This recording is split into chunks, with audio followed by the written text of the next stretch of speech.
Olá pessoal, eu sou Jussara Braga, sou jornalista e estou passando aqui para dar 2 dedinhos de prosa com você. Nesta segunda-feira, dia 12 de dezembro, o presidente eleito Luiz Inácio Lula da Silva será diplomado no Tribunal Superior Eleitoral, né?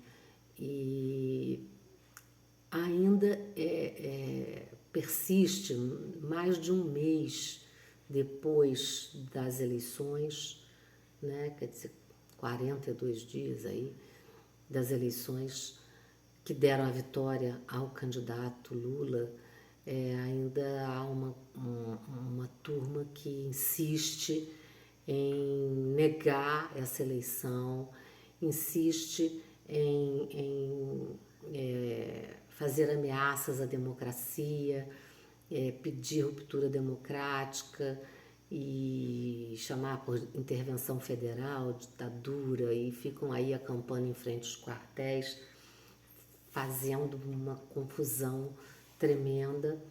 E essas pessoas, a gente sabe, elas são estimuladas por grupos financeiros poderosos, né? Tem gente aí por trás que está estimulando isso, e tem essas milícias digitais, né? Todo mundo já ouviu falar aí. E tem um presidente que está lá, derrotado, com dificuldade para aceitar essa derrota, e que ao invés de se posicionar dignamente, né, de forma republicana, passando uma mensagem para as pessoas que votaram nele, dizendo que, olha, vamos respeitar, isso aí é a democracia brasileira. Não, ele não faz isso, né? Ele fica com meias palavras, dando a entender que as pessoas devem fazer isso mesmo, devem fazer lá. Bom, a gente sabe que quem está nesse movimento em frente aos quartéis é uma minoria. A imensa maioria dos 58 milhões de pessoas que votaram no candidato derrotado, essas pessoas estão seguindo com suas vidas, não é? Estão seguindo com suas vidas. Mas muita gente fica assim, eu já ouvi de pessoas amigas, falar assim, ai, será que o Lula vai assumir? Ai, será que ele vai assumir? Será que... E até coisas mais graves a gente já escuta por aí, que ameaças à integridade do candidato eleito. Então isso é muito ruim, né? É uma coisa muito feia, muito ruim para a nossa democracia. Isso é péssimo. A gente só vai em frente, só vai progredir se a gente aprender a respeitar as instituições e principalmente se a gente aprender a respeitar o voto contrário ao nosso, não é? 4 anos atrás, o meu candidato perdeu e eu respeitei a vitória do candidato que eu não queria que fosse eleito, né? Dessa vez, os eleitores dos candidatos derrotados, dos demais candidatos derrotados, aceitou o resultado das eleições. Só estão em frente aos quartéis os eleitores do candidato à reeleição, que está com mais alguns dias lá no Palácio da Alvorada. Só eleitores dele é que estão nessa coisa louca aí que é antidemocrático, pedindo ditadura, pedindo intervenção federal, ou seja, uma maluquice. Quando você vai falar com uma pessoa assim, ela não tem argumento, né? Então, assim, hoje tem um artigo muito interessante na Folha de São Paulo, do sociólogo Muniz Sodré, ele dizendo o seguinte: o senso comum pode estar sendo exposto à síndrome de Onoda. É um fenômeno esdrúxulo que remonta a 1945, quando um tenente do exército imperial japonês chamado Onoda Hiro, esse tenente, ele se negou a reconhecer o fim da guerra e ficou mais 30 anos lá nas matas das Filipinas, aterrorizando, tocando terror lá.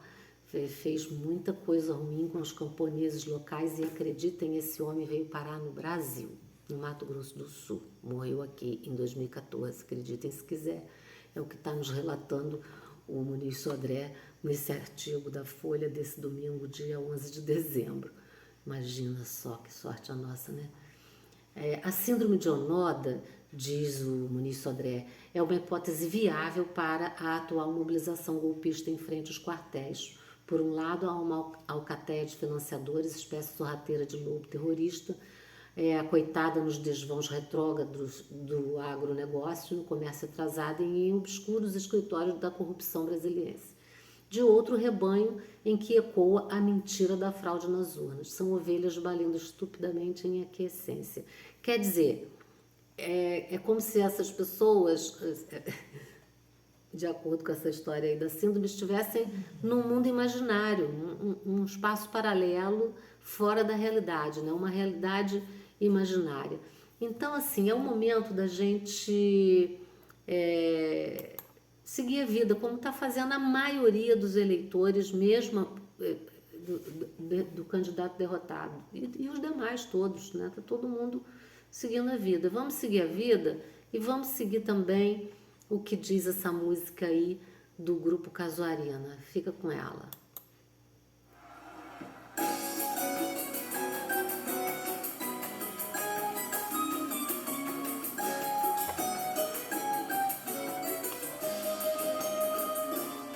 Do ponto de vista da terra, fingir é o sol. Do ponto de vista da mãe, todo filho é bonito.